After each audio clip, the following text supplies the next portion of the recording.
Saludos, bendiciones. Qué gusto tenerles nuevamente para continuar con el estudio de Mateo, este evangelio que estamos estudiando y que pues nos habíamos quedado finalizando el capítulo 2. Te recuerdo, ten tu Biblia, material para anotar. Hoy vamos a mencionar varias citas bíblicas, así que es bueno que tengas con qué anotar. Y vamos a pedirle a nuestro Señor su guía y su ayuda. Padre, gracias por el tiempo, gracias por tu palabra, gracias por el Espíritu Santo, gracias por la posibilidad de escucharte, de oírte. Y Dios, ayúdanos a entender y a poner en práctica tu palabra. En el nombre de Jesús. Amén.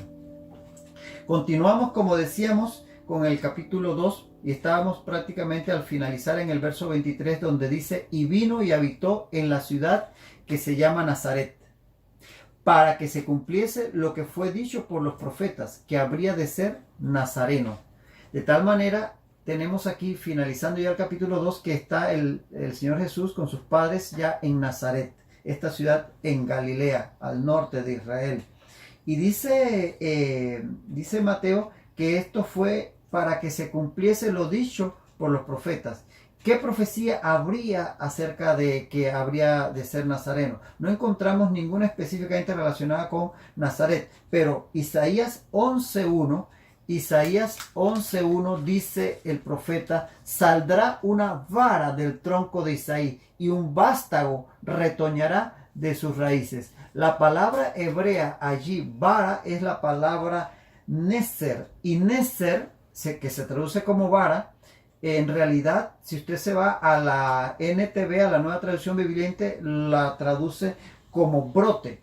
Y la NBI y la Reina Valera actualizada la traducen como retoño, porque tiene la idea de un pequeño brote que nace de un tronco y va a ir creciendo hasta ser como una rama, como un árbol.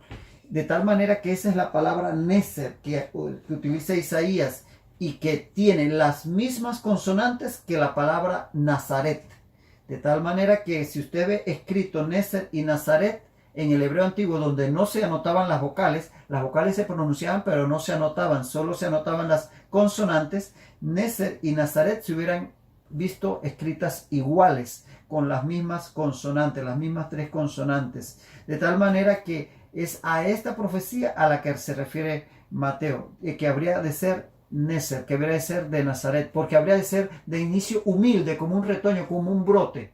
En el caso de la profecía proveniente de la raíz de Isaí, que es el padre de David, y el Mesías vendrá de la familia de David, ciertamente, como lo es el Señor Jesús, y de un comienzo humilde, como es la ciudad de Nazaret. Nazaret es una ciudad que es menospreciada en Israel, porque era una ciudad pequeña y donde se asentaban destacamentos romanos, y era considerada una ciudad que tendría una contaminación por los gentiles. Por eso en Juan 1:46 usted oye decir a algunos que de Nazaret puede venir algo bueno, porque era una ciudad menospreciada, algo que tenía un inicio humilde, como iba a ser el Mesías al principio. Iban a ser así como un niño en una aldea pequeña, pero después se iba a dar a conocer. De tal manera que es esa profecía a la que se refiere Mateo. Algunos piensan que se debe relacionar con el voto del nazareo. De nazareno a nazareo hay en el español muy poca distancia, pero la palabra para nazareo en hebreo es nazir, que tendría otra escritura que neser, que es lo que se traduce como vara en Isaías, o retoño en las más modernas traducciones. Y el voto del nazareo ciertamente era ese voto que aparece en el libro de Números, capítulo 6, 1 al 21, en donde el hombre se separaba para Dios. Y sí, pues algunos piensan que a ese es el que se refiere aquí Mateo, pero no existe ninguna profecía que podamos literalmente citar en donde podamos decir que decía el profeta que el Mesías sería nazareo, o que tendría el voto de nazareo. De tal manera que eso se respeta, pero pensamos que es más propicia la cita referente a Isaías 11.1. Terminamos aquí los pasajes de Mateo 2, donde termina lo que él cita en cuanto a la infancia del Señor Jesús. Les dejo un par de materiales que lo van a ver en el link que van a poder encontrar debajo de del video hay una flechita en el extremo derecho y ahí le dan clic y se despliegan unos links que pueden entonces accesar a este material que resume la cronología de los eventos del nacimiento de Jesús, el viaje de Nazaret a Belén y el nacimiento de Jesús en Lucas 2, 1 al 7, y horas después la visita de los pastores en Lucas 2, 8 al 17. 8 días después la circuncisión del niño y que se le nombra con el nombre de Jesús en Lucas 2, 21.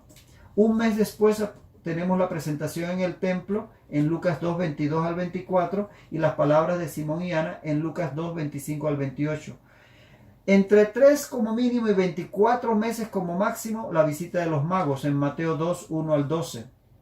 Pocos días después la huida a Egipto en Mateo 2, 13 al 15 y la matanza de los inocentes en Mateo 2, 16 al 18. Un tiempo que no podemos determinar, la muerte de Herodes en Mateo 2, 19 y unos meses después el regreso a Nazaret en Mateo 2, 19 al 23. Es una cronología que usted podrá visitar e imprimir directamente en su casa. Y lo último que van a tener ahí, el segundo link, es este mapa donde pueden observar el recorrido de Nazaret a Belén, de Belén hasta Egipto y de Egipto de nuevo a Nazaret, con las distancias en kilómetros aproximadamente que esto representa. Lo pueden también accesar en el link que está debajo del video.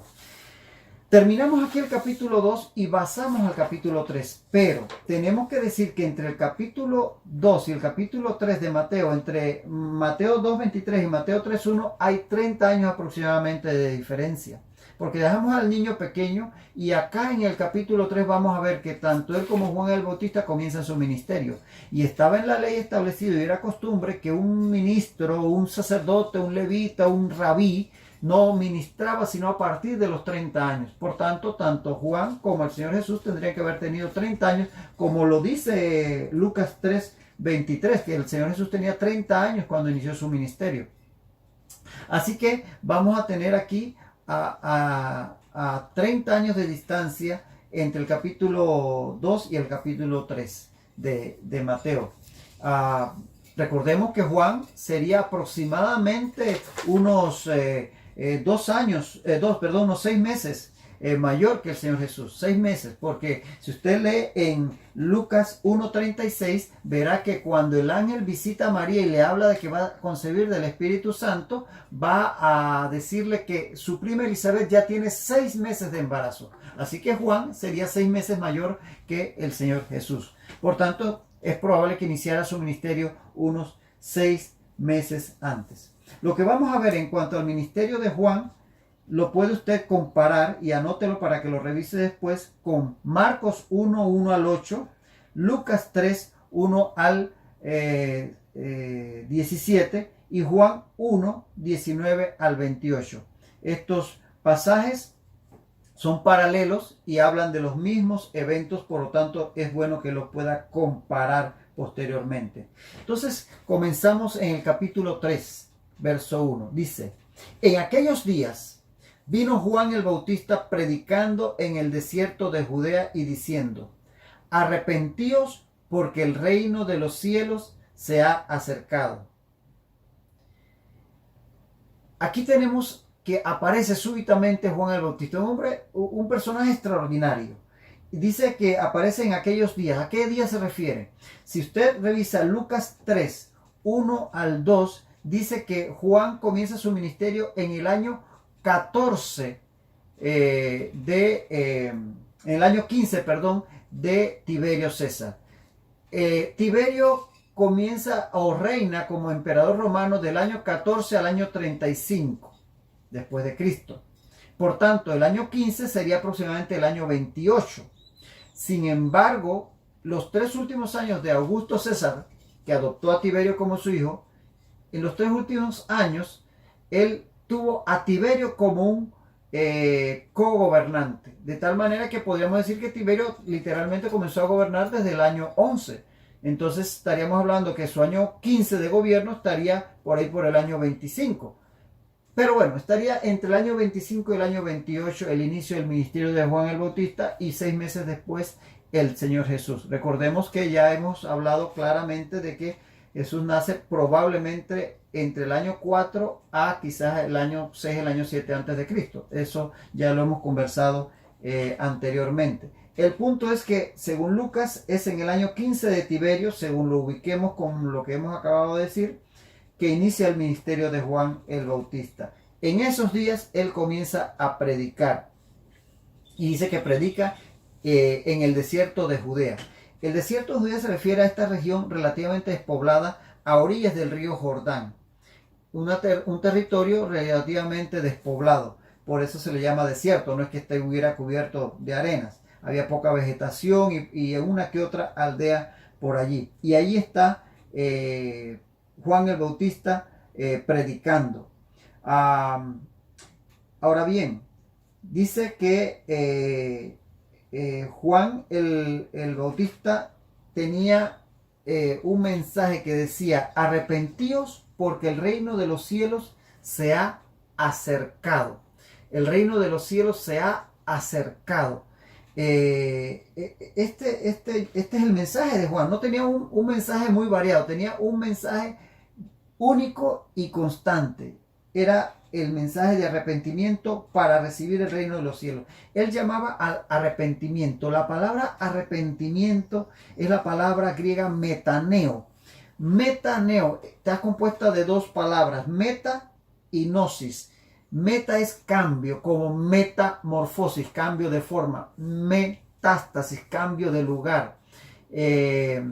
Y gnosis, que significa pensamiento, como hipnosis, adormecer el pensamiento, o noción, tener un pensamiento, una idea, o amnesia, olvidar el pensamiento, de tal manera que meta, cambio, y gnosis, pensamiento, es como cambiar de forma de pensar, volverse de una forma de pensar, de estar pensando de una forma y pensar de otra. En un sentido figurado será como tomar el metro y voy para una dirección y me doy cuenta que estoy yendo en la dirección contraria, me bajo, me arrepiento de haberme subido en esa dirección y me subo en la dirección opuesta para ir a donde en verdad quería ir. Es volverse. Y de hecho la palabra hebrea para volverse es la palabra teshuvah, de la raíz shuk, que significa volverse. Esa es la palabra hebrea, teshuvah. Esa es la palabra para arrepentimiento. Tiene que ver con volverse. Israel, de hecho, en Malaquías 3:7 es invitado a volverse a Dios. Dios le dice: volveos a mí y yo os volveré y yo me volveré a vosotros. Ese es el concepto que estaba esgrimiendo Juan aquí. Hay que volverse, hay que cambiar la forma de pensar, de ir en esta dirección hacia la otra, para poder recibir ese reino de los cielos. El reino de los cielos era un término muy conocido para los judíos. De hecho, ellos esperaban el reino de los cielos, que habría de traer algún día el Mesías que ellos esperaban. El término reino de los cielos, el único evangelista que lo menciona es Mateo, y lo menciona alrededor de unas 30 veces. En los otros evangelios usted no lo va a encontrar. Va a encontrar el término del reino de Dios, que probablemente signifiquen lo mismo. Pero Mateo literalmente usa reino de los cielos, que es un término muy judío. Los judíos lo conocían muy bien este término y ellos esperaban entrar al reino de los cielos. Lo que ellos no esperaban, ellos no entendían era que era necesario hacer algo, habría que arrepentirse, habría que arrepentirse de sus malas conductas y tratar de corregir, de volverse hacia Dios para entrar en ese reino. Ellos pensaban que les bastaban con ser hijos de Abraham y no tenían que hacer más nada. Así que a ellos no les sorprende lo del reino de los cielos, les sorprende lo de tener que arrepentirse. Ahora, este reino de los cielos, ¿qué es? No es un lugar físico. El reino de los cielos es la esfera, es el ámbito en el cual se hace la voluntad de Dios. Puede ser tu propio corazón. Es decir, en la medida que tú vuelves a Dios, aceptas al Señor Jesucristo en tu corazón y te comprometes de esa forma a seguirle, a obedecerle, a hacer la voluntad de Dios, el reino de los cielos está en tu corazón. O tú has entrado en el reino de los cielos. Es decir, que no es un lugar físico, sino el ámbito en el cual se hace la voluntad de Dios. Mira lo que dice Mateo 6:10. ¿Te sabes el Padre Nuestro? ¿Te lo aprendiste algún día? Dice Mateo 6:10, parte del Padre Nuestro. Venga tu reino, hágase tu voluntad, como en el cielo, así también en la tierra. Ese es el reino Así viene el reino de Dios, el reino de los cielos a nuestro corazón, cuando hacemos la voluntad de Dios. De tal manera que ese es el reino de los cielos que va a ser, se ha acercado a los hombres, porque el Mesías venía y era posible accesar aceptándole, arrepintiéndose de nuestros pecados para preparar el corazón y recibiéndolo. De tal manera que ese es el mensaje de Juan, que estaba preparando el camino al Señor.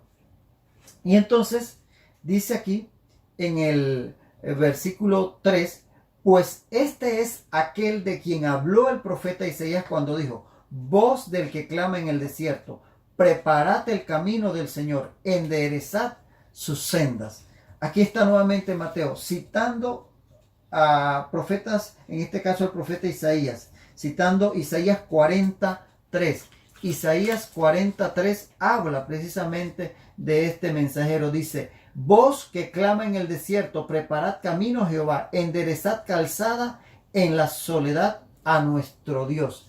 Habla de alguien, de un mensajero que está clamando en el desierto para que se prepare el camino al Señor. Originalmente esta profecía tenía que ver con el retorno del pueblo de Israel de Babilonia a Jerusalén, lo cual se dio en el año 539 cuando Ciro toma Babilonia y libera a los judíos. Pero esa aplicación más completa, más amplia se da con respecto al heraldo, al mensajero que vendrá delante del Mesías, que es en este caso Juan el Bautista. Incluso Malaquías 3:1 dice, he aquí, yo envío mi mensajero, el cual preparará el camino delante de mí.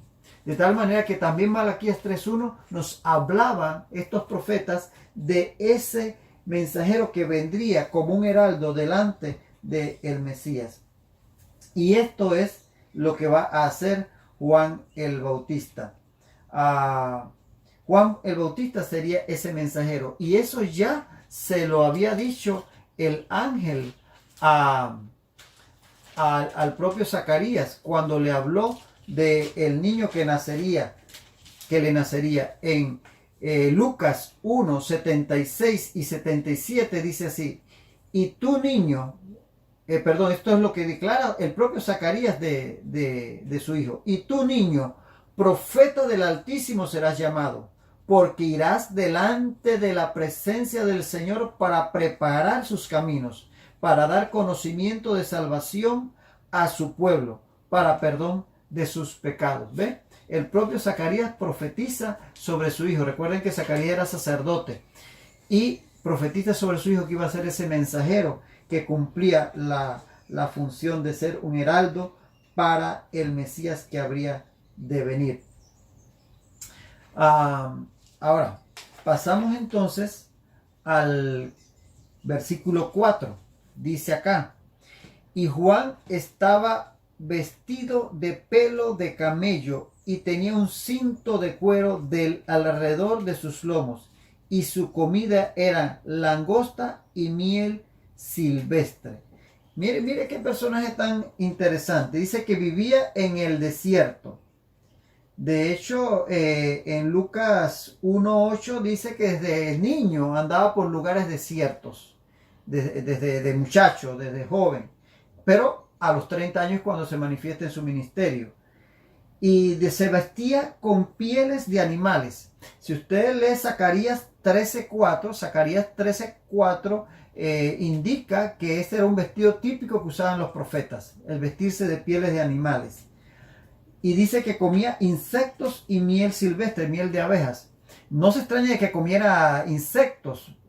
Quizá usted se acordará de los mexicanos que comen los chapulines y que son saltamontes. Pero Levítico 11, 21 y 22, dice que habían algunos insectos que se podían comer. Obviamente lo comían los pobres, los que no tenían otras cosas que comer. Pero estaba entre las cosas permitidas algunos insectos, lo que está en Levítico 11, 21 al 22.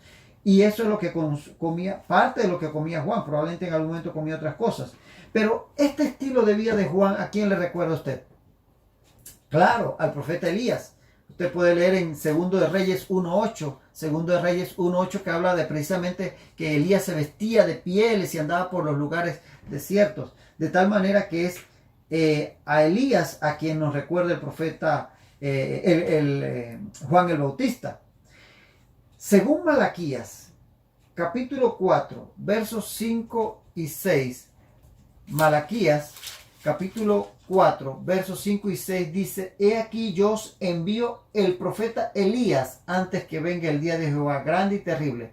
Él hará volver el corazón de los padres hacia los hijos y el corazón de los hijos hacia los padres. No sea que yo venga y hiera la tierra con maldición. Entonces, había una profecía que indicaba que el profeta Elías vendría antes del Mesías como un heraldo.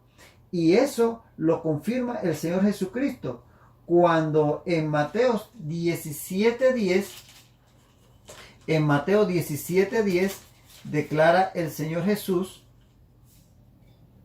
entonces sus discípulos le preguntaron diciendo: ¿por qué pues dicen los escribas que es necesario que Elías venga primero? Respondiendo Jesús les dijo: a la verdad Elías viene primero y restaurará todas las cosas. Mas os digo que Elías ya vino y no le conocieron, sino que hicieron con él todo lo que quisieron. Así también el Hijo del Hombre padecerá de ellos. Entonces los discípulos comprendieron que les hablaba de Juan el Bautista. Y eso está en Mateo 17, 10 al 13. De tal manera que ya el Señor Jesús se les adelanta a decirles: Juan el Bautista cumple la profecía de Elías. Y también en Mateo 11, 13 al 14 dice: porque todos los profetas y la ley profetizaron hasta Juan. Y si quisierais recibirlo, él es aquel Elías que había de venir. Si quisierais recibirlo, él era Elías. De tal manera que Juan va a cumplir esta profecía acerca de Elías. Ahora, esto es tan así que los judíos más ortodoxos, hasta la actualidad, los más ortodoxos, cuando celebran la cena de la Pascua, que ellos celebran en su fecha específica, ellos, los más tradicionales, guardan en la mesa de la cena pascual, guardan una silla y una copa vacía, que nadie la toca en la mesa. Esa es para el profeta Elías, que ellos esperan que venga un día y que cuando venga, entonces va a venir el Mesías e inaugurar el reino que ellos están esperando. Obviamente ellos están esperando a otro Mesías, no han aceptado al Señor Jesucristo. Y tenemos ahí una tradición que todavía hasta el día de hoy se mantiene, porque están esperando a Elías antes del Mesías, que es lo que cumplió Juan. Ahora bien, Juan fue rechazado, como lo fue el Señor Jesucristo, por las autoridades religiosas y políticas.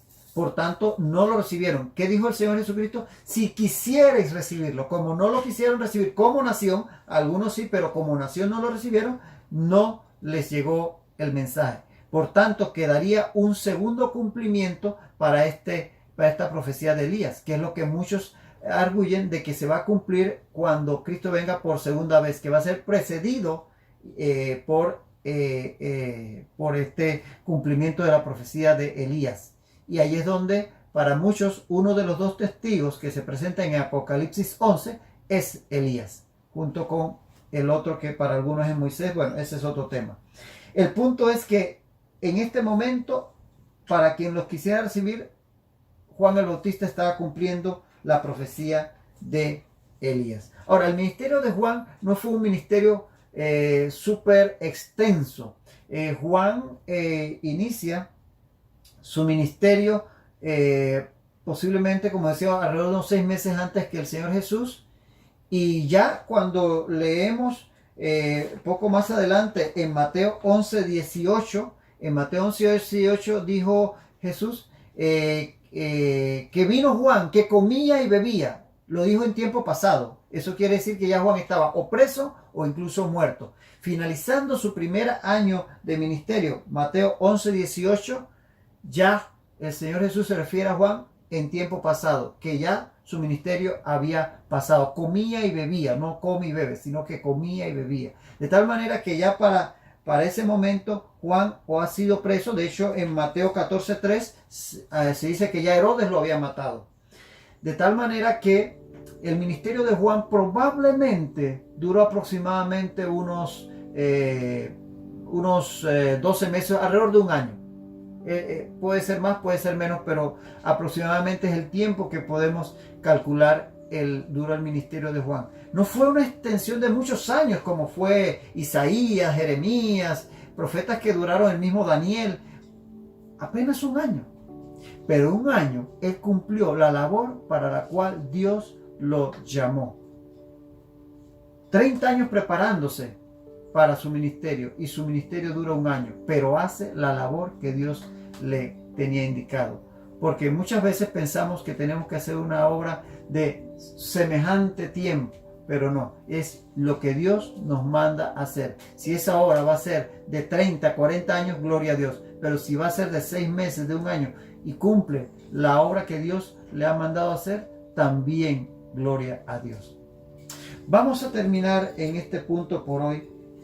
Vamos a finalizar, apenas estamos en el versículo 3, vamos al versículo 4 del capítulo 3, y esperemos que podamos seguir leyendo, estudiando los pasajes. Hay varias citas bíblicas que debimos haber anotado, y vamos a estar viendo en la próxima sesión el tema del bautismo que practicaba Juan, el tema de los saduceos y los fariseos que venían a él. Así que te animo a seguir estudiando la palabra de Dios, a seguir inquiriéndola y sobre todo a seguir viviéndola. Hasta entonces, que el Señor Jesús te siga bendiciendo rica y abundantemente.